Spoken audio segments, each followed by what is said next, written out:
I just happened to go, and some mix-up happened where I was really, I've been saved as a young girl, but I wasn't saved as a young woman.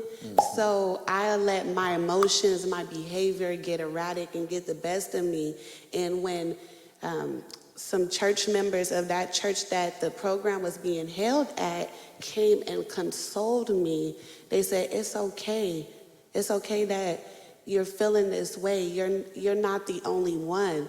But I'm going to be here. I'm going to hold your hand. I'm going to pray with you, and I'm going to give you some hugs. And then I'm going to invite you back on into where the program is being held, because I know you're trying to apply for that house. And then you go sit with me. And I was like, girl, I want to sit with you. Like, I don't know you. But, you know, the fact that not only just one person came to my aid at a time that I needed not just anyone, but a real person of Christ to just come in and just do what Christ needed to do through their body, through their spirit, and I felt it. Okay. That's why I came to where the church I was going to attend to when they invited me the following Sunday, because I felt like it was genuine. It felt Christ-like. It felt authentic. It felt like, wow, somebody sees me through all this pain and suffering that I was going through at the time, because it was a lot. And they just told me, just come, just don't trip. And when you go come sit next to me. Like, I want you next to me. I'm going to keep my eye out. I'm watching you next to me. So I feel like a mentor of some sort can definitely help. When you see someone, you know, you invite them. Don't bring them to the church. You invite them. Invites are welcoming. When I get a birthday invite, it's welcoming versus, oh, you could just come if you want to. Okay. All right, yeah, but that's deep. I like what you're saying, because you are actually it's a response to what they've already said, is that we're not welcoming enough. The church isn't welcoming enough. And so we've got people who are probably crying out, most likely. Well, my personal belief is that everything that we seek out in this world is really us trying to find our connection to Christ, right? And when we can't put a name on what it is we are missing, we try to fill it. We try to fill that void with things, with people, with substances, right? But none of them are substantive until we have Christ, who is the actual substance that can actually fill that void. Justin, being a young man who wasn't raised in a church, but you came to church as a young man, almost on your own. Tell us a little bit about that for you. For me, who instilled Christ in me in my younger years was my grandmother. My grandmother is my best friend before I had any friends, and her and I are still very close to this day. And she was the one who brought me up with it. It wasn't any of my parents. I used to always go to my grandparents' house during the summer, and she was the one who showed me Christ, read me the Bible. We prayed together every night, and that was my first experience to it. I was never formally a part of any church up until my teenage years, and it was kind of all set into place somehow. And it's definitely not a coincidence. There's definitely a reason behind it. There's never a coincidence. The first time and how it drew me to a church is I was at my friend's quinceañera, and we were at a church, and I got really emotional when the statue that was on the wall, it was a statue of Jesus nailed to the cross, and it just made me very emotional, and things started happening ever since then. Someone came into my father's life, and that's how I became a part of, like a regular member of a church and regularly attended. But for me, one of my big things on why I voluntarily come is completely to do with, my soul and mental health. Say that again. I think it's no coincidence the fact that there's a decline in church attendance and a skyrocketing increase in mental health. It's very silly that no one sees a connection in that. And I personally believe there's something really deeply connected in that why are there so many therapists and psychologists and attendants of that and people not coming here? because that's what I found. I was very mentally unstable in my teenage years, and I know I'm not alone. There's a lot of young people who deal with mental instability, and as soon as I regularly started, it just blew me away, an hour a week, and that's all it took to bring me back to inner peace, I want to say. So do you say it was better than having a therapist talk to you? I never had a therapist. Once? Well, actually, I had a twice? therapist talk to me a few times before, but the regular attendance of church, in my opinion, is better than that, and it does the same thing. It's a therapeutic activity in my mind. Okay. When you regularly do this every Sunday, there's a therapeutic activity to it, and I think there's a strong correlation in that with mental health. And I really wish a lot more young people would at least be open to trying that, because that, in my opinion, is just so much more beneficial in many ways compared to putting yourself on prescription drugs and just having a bunch of other side effects of attending therapy and psychology and whatnot. But personally, that's my reason.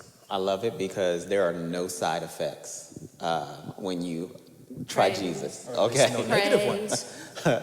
Right, no negative side effects. Everything,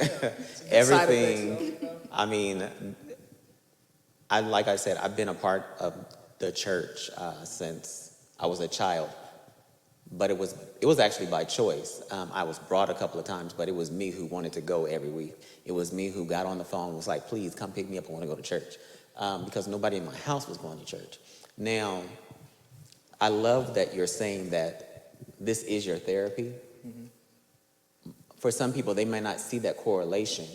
So what I want to know is, what is the church doing right? If it's your therapy, some things are going right. So what is the church doing right? I mean, for me, I don't know what is it, if it's just a combination of how everything is set out, or if it's reading the Word, or if it's going through the Bible with like-minded people. I don't know what it is. But there's something about being here that's very soothing, very therapeutic, and something that's reassuring to know that God is looking over you. He has your best interests in his heart and whatnot, and he's always going to be there. And there's something deeply comforting and really lovely about that. Okay. But just the activity of being here, I don't know what I can't really put my finger on it, but there's something about it that I can't deny, because I've experienced it over the past 4 years. And I've been a much happier, much more stable person because of that. So there's something there, and I'm truly convinced that, if attendance were increased, and whatever we need to do to encourage more young people or anyone, this world would be a much better place. All right. Darian. I will say that COVID has made church extracurricular activity. Oh, absolutely. When we weren't able to go to church, people figured out, I don't have to get up in the morning. I could turn on the TV. I could watch it on YouTube later. And if I'm honest, I'm guilty of that. I do that sometimes. And, now you're competing with Sunday Fun Day. Now you're competing with brunch on Sundays. Now you're competing with all these things. And, I think we have this saying in the church of the doors of the church are always open. But right now, the doors of the church don't just need to be open. We need to be out in the community. We need to be reaching these people. And it's also about approach. Kiki, you said, you came to church because you were made to feel comfortable.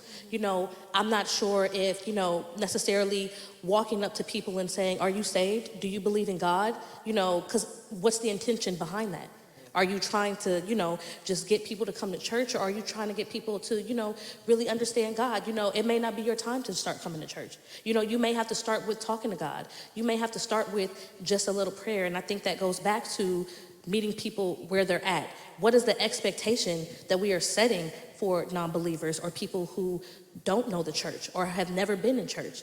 We may see somebody who is in a bad situation, and are we setting the expectation that, hey, if you start coming to church and you believe in God, you'll have a Mercedes tomorrow and you'll live in a penthouse? Or are we really saying, I can only speak for myself. God has really done wonders for me. God has took me from here to here. I was really in need of a car, and God may not have put me in a Mercedes, but he put me in a Nissan that got me from here to there, and now I'm a manager at a job and I'm able to buy, this. What expectation are we setting for non-believers, entering the church, or, who have no idea what church really means? Church used to be so fun. Church is still fun, but church used to be so fun as a child. We went to Magic Mountain, we went to Six Flags, we had vacation Bible school, and not just 3 or 4 hours, we had vacation Bible school all day. We was getting dropped off at 9 and getting picked up at 6. We was getting fed lunch. Some Sundays, we was even getting fried chicken, you know, the church. I'm just saying, these are, things that, it was a community. It felt, even church anniversary. We was at the park, barbecues, all the kids coming out. I want to go to church to see my church friends, and I think that we need to become more connected as people, not just to come to church and, hear the word, but maybe we need to, have a dinner at the church with church people, and, just build that connection with God. Justin, going off of what you said, I feel really disconnected sometimes, and my week is thrown off when I don't go to church. I really feel it, and it's heavy on my heart. And, sometimes I'm going through some things, and I'll talk to my friends, and I'll say, you know what, I just feel so off. I didn't go to church this week, and it's just not, it's not there for me. But yeah, I think, the approach, the expectation we're setting, and just how we present ourselves as Christians. Okay. I can't say, are you saved? But I'm not showing that, maybe my approach needs to be, I'm just having a really good day today. Maybe I don't need to just reach out to somebody who looks like they're having a low day. Irvy looks happy. Irvy, you want to go to church? I'm here every Sunday. As